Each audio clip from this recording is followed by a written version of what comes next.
Sir ఇప్పుడు వేణుస్వామి మళ్ళీ నిన్న మనం మాట్లాడుకున్నాం అంటే ధూళిపాల ఈ నాగ చైతన్య 2027లో విడిపోతారు అని చెప్పేసి కూడా అన్నారు. అయితే ఇప్పుడు మళ్ళీ ఇంకో మాట ఏంటంటే నాగ చైతన్య తండ్రి కాలేడు అని చెప్పేసి అంటూ వార్తలు వచ్చినాయి. అసలు ఎలా సార్ ఈయన ఎందుకు సైలెంట్గా ఉండలేకపోతున్నారు? వేరే వాళ్ళ పర్సనల్స్ ఎందుకు ఇంతగా మాట్లాడుతున్నారు? యాక్చువల్గా నాగార్జున ఏమాత్రం కామన్ సెన్స్ ఉన్న సోషల్ మీడియాలో ఇటువంటి నాన్ సెన్స్ ఫిల్లర్స్ ఉన్నారని తెలుసుకుని కోర్టులో కేసు వేయడం కానీ ఒక వార్నింగ్ ఇవ్వాలి. అంటే వాళ్ళ సోషల్ మీడియాని వదిలేసి మేము వీటికి సంబంధం లేదు ఇలా మాడకుండా ఉంటారు ఎన్ని చేసినా అనే లెవెల్కి వచ్చారు. కానీ ఇటువంటి కొన్ని పర్సనల్గా ఉన్నాయి కదా, పిన్ చేసి కొన్ని పాయింట్లు పెట్టుకుని ఇంకోటి ఎవడో క్యాష్ చేసుకుంటున్నాడు అని తెలిసి ఈ వేణుస్వామి అన్నా కూడా నేను చాలాసార్లు చెప్పాను, అట్లా కందకలేని దొరద మనకి ఎందుకు అన్నట్టుగా అనిపిస్తుంది ఈ మధ్యన. అది నాగార్జున వాళ్ళు తీసుకోవాలి, అదేదో బజ్జలో ఉండాలని చెప్పేసి మాట్లాడుకొని అని వదిలేస్తే మటుకు మనం వాగటం యాక్చువల్గా అంత మంచి పద్ధతి కాదు. వాళ్ళ తరపున ఒకళ్ళతో తీసుకుని మనం మాట్లాడవలసిన కర్మ మనకేంటి. Nagarjuna should take an action. ఆడికి వెళ్ళి ఒక చెప్పు తీసుకొట్టడం కానీ దాన్ని వీడియో తీసి మళ్ళీ ఇచ్చేయడం కానీ, నువ్వు చూసావా ఈయన ఒక మగతనం, చూసాడా, ఆడికి పిల్లలు పుట్టారు ఎందుకని ఆ వీణమ్మాయికి వీడికిని ముందే చెప్పాలి, నువ్వు ఎంతకాలం ఉండాలి చెప్పాలి, నువ్వు ఎప్పుడు చచ్చిపోతుందని చెప్పాలి, నీ పిల్లలు ఎప్పుడు చచ్చిపోతుందని చెప్తే అప్పుడు అందరూ కొంచెం నేను చాలా ఫ్రాంక్ మనిషిని, నా ఫ్రాంక్ మనిషిని అని చెప్పి నేను ఎలా మాట్లాడుతున్నాను, జ్యోతిష్యం కంటే నాకు ఎక్కువ అని చెప్పి నాగార్జున పక్క నుంచి ఉన్నవాళ్ళు ఎవరన్నా ఇంకో అతనికి పళ్ళవాళ్ళు ఎవరైనా చెప్పిస్తున్నారా? ఇప్పుడు అతన్ని నిర్వీర్యం చేసి అతను ఒక మగాడు కాడు, అతను ఒక నవ్వుపుస్తకుడు అని చెప్పాలనుకున్నాడు. అతను ఏమైనా అన్యాయం చేశాడు నీకు? ఈయన చెప్పడానికి కారణం only for the social media exposure గురించే కావాలనుకుంటే మటుకు ఈయన చెప్పుదోసి కొట్టాలి నా లెక్క ప్రకారం. వాళ్ళకి లేని దొరకదు మనకేంటి, నాగార్జున లేని దొరకదు మనకేంటి. వాళ్ళ తరపున మాట్లాడడానికి ఆయన ప్రైమ్ మినిస్టర్ ఆఫ్ ఇండియా ఏం కాదు, మహాత్మా గాంధీ ఏం కాదు నాగార్జున కాదు కదా. వాళ్ళు వెళ్ళాలి, మనం ఎందుకు చెప్పాలన్నాను. ఫ్యాన్స్ అంటే వెళ్ళి నాలుగు పీకాలి, దాన్ని వీడియో చూసి అలా పెట్టాలి, ఇదన్నా చేయాలి అదన్నా చేయాలి. కానీ ఏం చేయకుండా వాడు అంటానే ఉంటాడు. వాడు అంటున్నాడు కాబట్టి మీరు అడిగారు, వాడు అంటున్నాడు కదా బస్సులో ఉంటాడు. ఇవన్నీ తెలియకుండా కూడా అటు దగ్గరికి వెళ్ళి రోజుకు ఒక గంటకు 5,000 10,000 ఇచ్చేవాళ్ళు కూడా ఉన్నారు. అతను బిజినెస్ కోసం చేస్తున్నాడే. ఒక పూజలు గుళ్ళో పూజలు చేసుకునేవాడు ఎవడో ఆ పుజారి అన్నవాడు అది చేయకుండా, అది పవిత్రమైందే, అది వదిలేసి సినిమా ఓపెనింగ్లకు పూజ చేయడం మొదలుపెట్టి ఇంతే కదా సినిమా వాళ్ళు పాలిటీషియన్స్కి నీకు ఇది ఉందని తెలిస్తే అది చేయించుకుంటే పరిహారం కోసం వస్తారు అని లోగు కట్టేశారు. ఇతనే కాదు ఇంకెద్దరు ఒకరు. ఇతను మొదలుపెట్టాడు, ఇతనికి ఏదో ఇన్ని వ్యూస్ వచ్చిందని చెప్పేసి ఇంకోటి ఎవడం మొదలుపెట్టాడు. శ్రీమాత్రేయ నమః అంటే చెప్పాం కదా వీళ్ళందరి గురించినే. వాగర్ధ వివ సంపృక్తం వాగర్ధ ప్రతిపత్తి మాకు తెలియదేంటి. జగదపితరవు వందే భారవతి పరమేశ్వరం చెప్పమ్మా అంటాడు. ఏంటి చెప్పేది బొంగు వాళ్ళు జ్యోతిష్యులు వాట్ అథెంటిసిటీ యూ హ్యావ్? అసలు ప్రైమ్ మినిస్టర్ గురించి ఏం చెప్తావు? కేసీఆర్ గురించి చెప్తే ముందుగా చెప్పేసిన వల్ల అది కొంచెం ఎఫెక్ట్ చేస్తుంది. కేసీఆర్ కరెక్ట్ చెప్పి ఏది కరెక్ట్ కాదు, జగన్ చెప్పి అది కరెక్ట్ కాదు.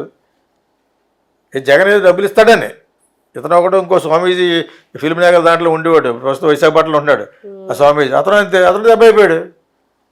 ఏదో ఎవడు nobody is God including Jesus Christ. I may son of God అన్నాడు, అంతే. అన్నాడో లేదో అది మన బైబిల్లో చదువుకుంటాం.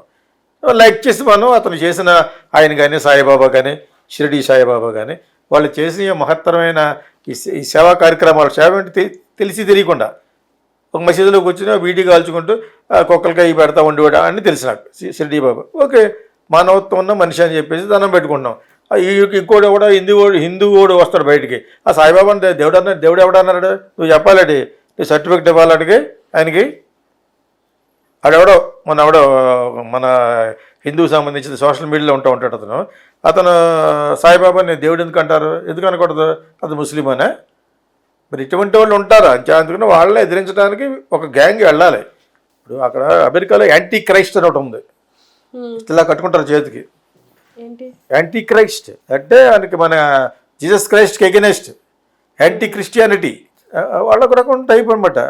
దేవుడిని నమ్మనం. ఇక్కడ ఎలాగా ఉంటారు ఇక్కడ ఆస్తికులు, దేవుడిని నమ్మని వాళ్ళు ఆస్తికులు అంటారు కదా, అలాగే అక్కడ ఉంటారు. యాంటీ క్రైస్ట్ అని బయలుదేరారు అనమాట.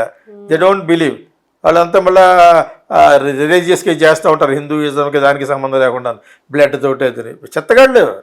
ఎవడో పెడతాడు అటువంటి ఉన్మాదం ప్రపంచం అంతా ఉన్మాదం చాలా వరకు. దాని చేత వీడిని ఎవరో ఏమో అంటలేదు కాబట్టి నేను అన్నాను అంటాడు. నేను నాకు జ్యోతిషం చెప్తాను చెప్తే బోర్డు మీద రాస్తారు వీడి వేస్ట్ ఫెలో ఒకటి. ఆ వేస్ట్ ఫెలో కాబట్టి నేను ఎందుకన్నాను, నేను అంతవరకు అడగలను. Nagarjuna and all those people must take an initiation through fans, through court. వెళ్ళి వాడికి చెప్పాలి. కానీ నీ కొడుకు నవ్వుసా ఒకటి పిల్లలు పుట్టరని చెప్తున్నా కూడా ఏమన్నా పోతే మనం ఏం చేస్తాం? వాళ్ళ తరపున ఒక్కళ్ళతో పుచ్చుకోవడం నేను సిద్ధంగా లేను. వాళ్ళ చిన్నపిల్లల బిగ్ బాస్ అని పెద్ద ఏం చేస్తున్నాడు అవన్నీ ఉన్నప్పుడు why can't you if you don't want anybody to be punished in the social media వదిలేయండి. That's all. మనం వదిలేస్తున్నాం, మనం అంటున్నాం కాబట్టి. ఓకే, అతను అనకోటి కూడా అంటున్నాడు కాబట్టి. అనకోటి ఏంటంటే నేను కాక మొన్న పెళ్ళి అయితే విడిపోతారని చెప్పాడు. దానికి కూడా చెల్లించకపోతే పిల్లలు కూడా కొట్టరు అన్నాడా? దానికి ఎవరు చెల్లించాలి? శోభితా ధూళిపాళ్ళ నాగా చైతన్య చెల్లించాలి. వాళ్ళ ద్వారా వాళ్ళ ఫాదర్ గాడ్ ఫాదర్ కాబట్టి వాళ్ళు చెల్లించాలి. కానీ మనం ఎందుకు కష్టమైన పోకుండా మనకు సంబంధం లేదు. బయట స్వామిలాడు 100 మంది వస్తారు, వాడికి అదే ఫుడ్ పెడుతుందని తెలిస్తే ఇలా కామెంట్ చేయడం వల్ల నాకు వ్యూయర్షిప్ పెద్ద బేరాలు ఎక్కువ వస్తూ ఉంటాయి. నాగార్జున గురించి చెప్పాడు, నాగచైతన్య గురించి చెప్పాడు, నేను నా మొగుడు ఇద్దరు వెళ్తారు లవర్స్, 1,00,000 అని చెప్తానంటాడు, లెక్కలేస్తాడు అనమాట. బాగానే ఉంటుంది, ఇంకో 1,00,000 అంటాడు. ఇలా చెప్పడం వలన చాలామంది లవర్స్ వెళ్తారు అక్కడికి. డబ్బు ఉన్నవాళ్ళు డబ్బు లేని వాళ్ళు అడుగుతునేవాళ్ళు అందరూ వెళ్తారు. వాడికి కలెక్షన్ కావాలి. కలెక్షన్ మోహన్ బాబు, జ్యోతిష్కుల్లో మోహన్ బాబు అనమాట, కలెక్షన్ కింగ్. అది ఎవరికి లేని తర్వాత మనకెందుకు వస్తామని.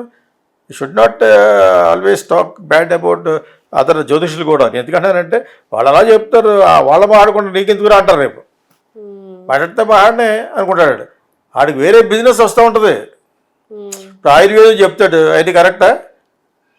ఇది అది కలుపు, అందులో ఇది కలుపు, మాకు తెలియదు. అది అల్లం వెల్లుల్లిపై will do the good thing. వాడు ఎవడెవడు వస్తాడు, వాడు వస్తాం అయ్యే చెప్తూ ఉంటాడు. ఇవాళ వెంటనే చెప్పరు వాళ్ళు, అతను కానీ రాజు అన్నవాడు కానీ వెంటనే చెప్పరు. స్లోగా ఈరోజు మీకు నమస్కారం అని చెప్తాడు కదా. ఏడు చెప్పినా కూడా అదే చెప్తూ ఉంటారు మనను. అది వాళ్ళ బిజినెస్, ఎవడు చేస్తారు దానికి? ఎందరికి ఈ సోషల్ మీడియా ఇదిలాగే ఫ్రీ మార్కెటింగ్. దానికి కొంచెం డబ్బులు వేస్తే డిజిటల్ మార్కెటింగ్ వాళ్ళు డిజిటల్ మార్కెటింగ్ చేసి పెడతారు. ఎక్కడికి వెళ్ళినది వస్తూ ఉంటుంది, అల్లం వెల్లుల్లిపై అని చెప్పేసి. అర్థమైందా? నిజంగా ఉపయోగపడే చేయాలంటే ఎవరైనా చేయాలి అంతే. సో వీళ్ళు అలా మాట్లాడుతున్నారని చెప్పేసి మనం 10 సార్లు ఎందుకు చెప్పాలి? ఒకసారి చెప్పాను, 6 సార్లు చెప్పాను, వాడు వేస్ట్ ఫెలో అని చెప్పేసి. అటువంటి వేస్ట్ ఫెలో ఇంకా ఉన్నారు. ఇతను చూసి వాళ్ళు చెప్తున్నారు శ్రీ మాథేనమహని. వాళ్ళు అంతే, ఏం తెలిసాడికి చొక్కా పెడతాడు, ముందు ఒకటి వేస్తాడు, అలాగా టమాలు పెడతాడు, అంతే జ్యోతిషం అయిపోయాను. ఎవడంటే అచేత ఇది ఎవరు చెప్పాలి? ఇది చాలా స్ట్రాంగ్ కాఫీ లాగా స్ట్రాంగ్ కామెంట్. ఎవరు చెల్లించాలి? నాగచైతన్యాన్ని శోభితా ధూళిపాలు చెల్లించాలి. రేపు నిజంగా పుట్టలేదనుకో నేను చెప్పాను అంటాడు. వాళ్ళు అందుకే కాదు, అందుకో లేకపోతే ఆ శరీరం పాడవకుండా ఉండడం గురించి they might go for an artificial insemination, కృత్రిమ గర్భ సంకలనం అంటారు దాన్ని. ఆ సిస్టమ్ చాలా వచ్చేసినాయి. ఆ విధంగా కూడా వెళ్ళచ్చు. So nothing will happen. అలా కొంతమంది యాక్టర్స్లు కూడా చేశారు. నయనతార అలా చేసి ఉంది అనుకుంటు కదా. సో వాళ్ళకి నథింగ్ విల్ హ్యాపెన్. పిల్లల్ని పెంచేమనే ఇది కూడా ఉంటుంది. So there is no such rule. పిల్లల కాలాలు ఏం లేదు ఈ రోజుల్లో. If they wanted to maintain the well maintained physique చేయాలంటే వీళ్ళకి అలా చేస్తారని తెలుసు. మొత్తానికి ఏదో ఉపకారం ఫిట్టింగ్ పెట్టడానికి వీడి మార్కెట్ గురించి నిజంగా వాళ్ళకి ఎఫెక్ట్ చేయాలి కదా. వీడి మార్కెట్ పెరగాలి. రేపు పొద్దున్న మాకు పిల్లలు పుట్టారా లేదన్న వాళ్ళు కొన్ని లక్షల మంది ఉంటారు ఇక్కడ పిల్లల కోసం చూసేవాళ్ళు. పాప వాళ్ళు అందరూ వెళ్తారు, మనం మాకు పుట్టట్లేదు ఏంటంటే అంటే నేను ఒకటి ఇస్తాను మీకు, అది ఎంత ఉంటుంది అనమాట, అది అక్కడ పెట్టుకోవాలి అక్కడ పెట్టుకోవాలని చెప్పేసి 2 లక్షలు అడుగుతాడు. వీడి బిజినెస్ అయితే వీడికి అది ఇలాంటి చాలామంది ఉన్నారు. ఓకేనా? అందులో బ్రాహ్మణ్స్ ఉన్నారు, నాన్ బ్రాహ్మణ్స్ ఉన్నారు. వినేవాడు అంటే చెప్పేవాడికి లోకువ, ఆ టైప్ పరిస్థితులు. ఇక్కడ మటుకు మనం చెల్లించడం కంటే వాళ్ళు చెల్లించాలి. వాళ్ళు ఎఫెక్టెడ్ పార్టీ కాబట్టి వీ డోంట్ కేర్. ఇవన్నీ ఎలా ఉంటాయి.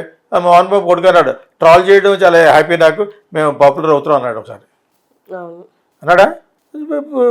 బెస్ట్ అది. అది ఎప్పుడే ఎఫెక్ట్ అవుతుంది, సినిమాకి ఎఫెక్ట్ అవుతుంది, అప్పుడే అర్థం అవుతుంది. అర్థమైందా? నేను ఎవడే పెట్టాడు, నువ్వు తప్పు చేస్తున్నావు, వీడు తెలిసాడు తప్పు చేస్తున్నాడని. Anyway is making a good film. ఎవరిని రిక్వెస్ట్ చేసుకుని చేస్తున్నాడు. అతని గురించి కూడా పెడుతున్నాడు ఎవరో ఒకరు. ఎవరిని నిమ్మలంగా ఉంచనెవరు, కొంచెం ప్రశాంతంగా బతకకుండా వీళ్ళ ఉద్దేశం అది కాదు. అలా చేస్తే కాంట్రవర్సీ. నా దగ్గరికి 2-3 ఛానల్స్ వచ్చినాయి, కొంచెం కాంట్రవర్సీ మహాండి సార్, కావాలి కాంట్రవర్సీ మాట్లాడి రేపు ఎల్లుండో ఆడో పోతాడు చెప్పరా. చాలా చాలా మిస్టేక్ అది యాక్చువల్గా. 2-3 ఛానల్ అలా రిజెక్ట్ చేశాను. నాకున్నది నేను మాట్లాడతాను తప్పితే నువ్వు చెప్పిన ప్రశ్నను బట్టి, అందులో ఆ స్ట్రాంగ్నెస్ని బట్టి నాకు తెలిసిందంతా చెప్తాను నేను ఉదాహరణతో. అంతేగాని నువ్వు చెప్పడానికి చెప్తాను కాంట్రవర్సీ చెప్పాలా, ఏంటి చెప్పాలి, జోచిపోతాం చెప్తాడు. ఒక సినిమా ఉంది అంజలినా జోలీది, ఒక ఫిల్మ్ చెప్పాను కదా, ఆ సినిమా మొరారి. నువ్వు నన్ను చూశాను అంటున్నావు కాబట్టి. మొరారిలో ఏం చెప్పాడు, చచ్చిపోతావు చెప్పాడా. Same thing there is a film called life is something like that అనే సినిమా అది. అందులో ఒకటి చెప్తాడు రోడ్డు మీద, ఏదో చెప్పండి ఏదో చెప్పండి ఏదో చెప్పండి అంటూ ఉంటుంది టీవీ యాంకర్. ఓకే, అందులో వాడు క్లియర్ వైన్స్ తోటి ఏదో చెప్తూ ఉంటాడు. అటు చెప్పిన జరుగుతూ ఉంటాయి.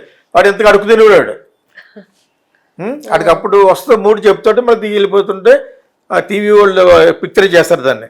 వీడు ఎవడో చెప్తాడని చెప్పేసి న్యూయార్క్లో చెప్తే దిగిపోతాడు. దిగిపోయిన తర్వాత డబ్బులు ఇస్తావా అంటాడు. అంత చెప్తే ఏమంటావు, ఇంకేమైనా ఉందో అడుగుతాయి. 2-3 చెప్తాడు. అంటే భూకంపం రాబోతుంది, లేకపోతే క్రికెట్లో ఇందులో ఓడిపోతారు, ఇన్ని రన్స్ అన్నీ చెప్తాడు జరగబోయేది. ఇంకేమన్నా ఉందని అడుగుతుంది హీరోయిన్ దగ్గరికి వెళ్ళి బైక్ పట్టుకుని, నీలాగా ఎవరో చూసి కోపం వచ్చి నువ్వు రేపు వచ్చే థర్స్డే చచ్చిపోతావు అన్నాడు. నిజంగా ఆ థర్స్డే వరకు ఎలా బతకాలి అనేది సినిమా. పెద్ద హీరోయిన్ అమ్మాయి. అటువంటి పాయింటే కదా మీరు ఎంత చెప్పిన మురారి. ఏదో మన తెలుగు సెంటిమెంట్ పెట్టి ఇలా చచ్చిపోతాడో అవుతాడో చెప్తారు. సెంటిమెంట్ అలా క్యారీ అవుద్ది అనమాట సినిమాలో పాయింట్ అది.